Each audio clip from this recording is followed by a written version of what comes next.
Estados Unidos, ex-assessora revela que ex-presidente Donald Trump teria dado ordens para permitir acesso de apoiadores armados em Washington no dia da invasão do Capitólio. Eliseu Caetano, são informações que caem como uma bomba na política americana. Inclusive, ele poderia ter participado, ele poderia ter comparecido ao Capitólio. É isso, Eliseu?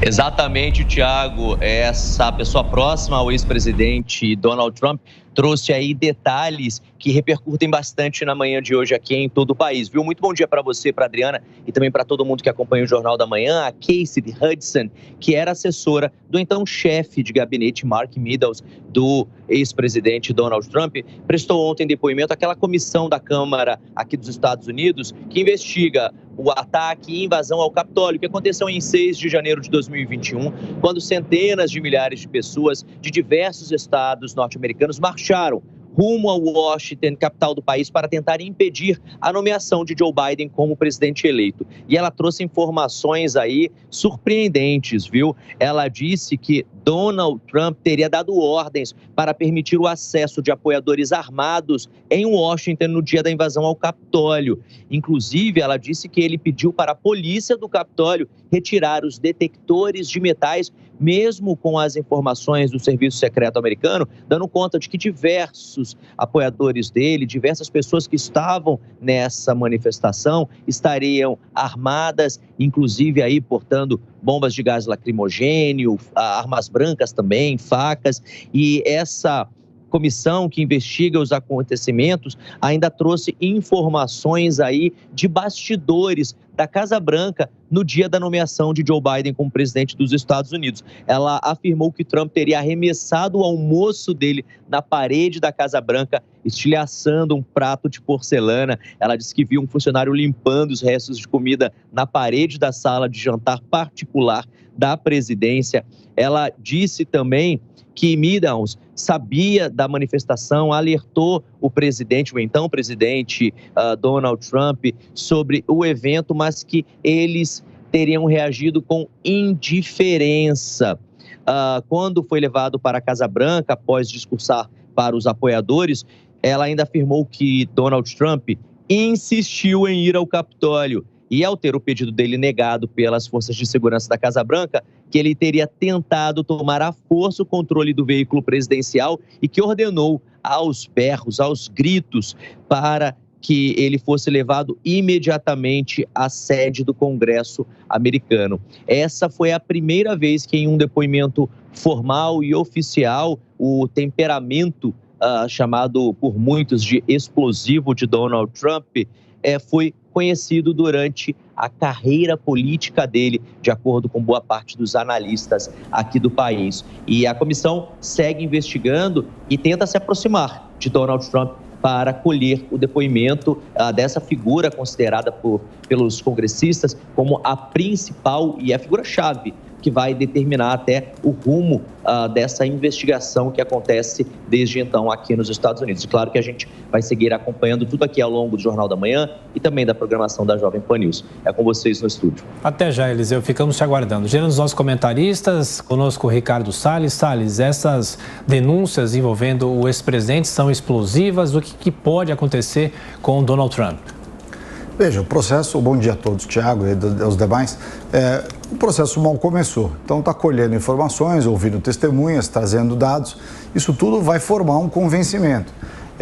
Não é 100% seguro você confiar um fato a um depoimento de uma pessoa que se transformou no desafeto do Trump. Por outro lado, o depoimento é um indício de prova ou início de um procedimento que permite efetivamente apurar o que aconteceu. De fato, é uma situação ruim para a democracia de qualquer forma, você ter o parlamento, né, que os Estados Unidos chamam de Capitólio, o Capitólio sendo invadido pela população da forma que foi, aquilo não ajuda a democracia. E, por outro lado, também é bastante difícil de acreditar que o presidente dos Estados Unidos esteja envolvido.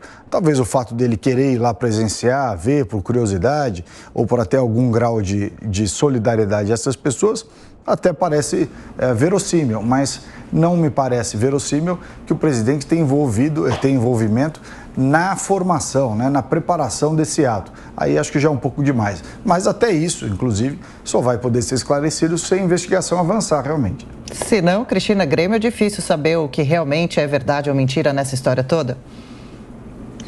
Por enquanto é muito difícil, né? Ainda mais se é uma atual desafeta do ex-presidente Trump. Vamos pegar o caso brasileiro aqui. A deputada Joyce Hasselman, por exemplo, se elegeu às custas da popularidade do atual presidente Bolsonaro, fez campanha para ele, foi nos primeiros meses uma declarada aliada, tanto que assumiu a liderança do governo na Câmara, e hoje em dia é uma ferrenha adversária. Aliás, só lembrando, foi ela que plantou aí no vocabulário nacional a expressão gabinete do ódio, que até hoje não está comprovado que existe, mas todo mundo que é oposição ao governo afirma categoricamente que existe e inclusive nos acusa, nós que questionamos todas essas investigações no Brasil, de sermos parte do gabinete do ódio, parte das milícias digitais.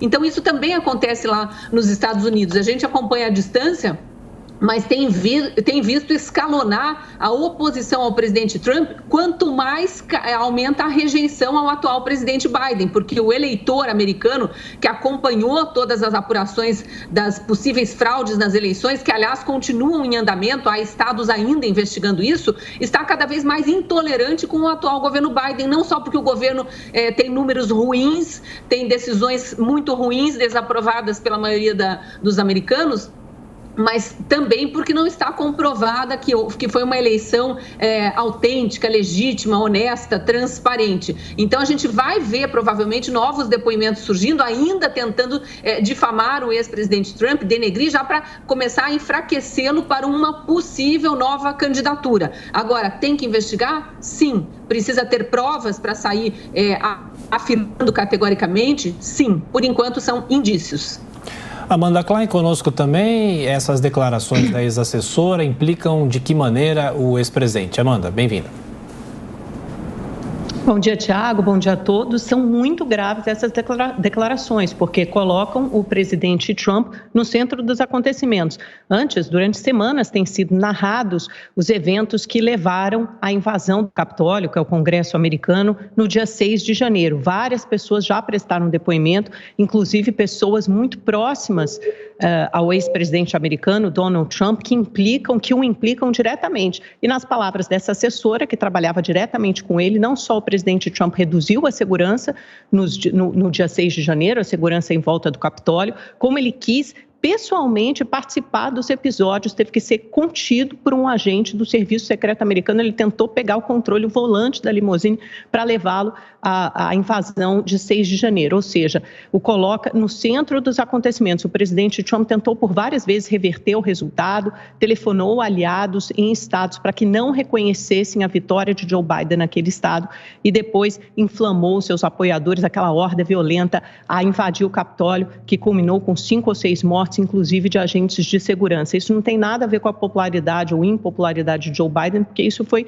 anterior mesmo ao Joe Biden ter assumido e colocou em risco, inclusive, a vida do seu próprio vice-presidente. Veja só que absurdo, né? O Mike Pence, naquele dia, estava dentro do Capitólio, teve que fugir, teve que se esconder, porque também estava ali ameaçado, teve a sua vida, a integridade física ameaçada pelos invasores do Congresso americano, teve que se evadir rapidamente. O presidente Trump não queria que Mike Pence certificasse, reconhecesse a vitória de Joe Biden e certificasse a vitória de Joe Biden. Não é isso se trata apenas de um rito formal. Isso não tem nada a ver com Mike Pence. Quem dita, quem ganhou ou perdeu as eleições são as urnas, é o eleitor americano. Infelizmente, até hoje, o Trump flerta com isso, não reconhece o resultado das urnas, assim como boa parte dos republicanos. E o medo, o receio é que algo parecido possa acontecer no Brasil em outubro.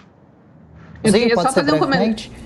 Eu queria fazer um comentário em relação ao porquê eu mencionei a atual rejeição ao governo Biden. Foi apenas para dizer que quando há uma rejeição grande a um governo eleito de forma suspeita, ainda está em investigação, não é só o ex-presidente Trump que flerta com isso, Amanda, tem judiciário estadual ainda investigando isso nos Estados Unidos. Quando eu menciono isso é para mostrar como vão surgindo depoimentos novos de repente ao longo do caminho, conforme aumenta essa rejeição. É óbvio que os atuais apoiadores de Biden vão tentar denegrir ainda mais a imagem de Trump, porque ele pode vir a ser um futuro adversário numa campanha próxima. Cristina, isso trata apenas de narrativa política, não há nenhuma dúvida sobre você que é especialista em narrativa ser o presidente política americano. Tanto é que há poucas semanas o Bolsonaro teve na Cúpula das Américas, em Los Angeles, se disse maravilhado depois da reunião com Joe Biden. Não há nenhum questionamento sobre o fato de Biden ser o narrativa política, não há questionamento assuntos que não têm relação nenhuma com o que a gente está comentando. Todas as ações, toda a contestação ao pleito já foi definido, já foi arbitrado pela Justiça americana na ocasião, há mais de 1 ano e meio. Todas as autoridades mundiais do planeta, todos os presidentes, todos os chefes de Estado reconhecem Joe Biden como legítimo representante, legítimo presidente dos Estados Unidos. Não há nenhuma dúvida, não há nenhuma dúvida legítima, objetiva, concreta sobre quem ganhou as eleições nos Estados Unidos. E flertar de novo na sua cabeça não há, né? Na Justiça americana ainda há. Porque diminui, subestima e enfraquece o processo democrático, reconhecimento da vitória, do vitorioso e do perdedor. Aí está um bom exemplo do que é narrativa política.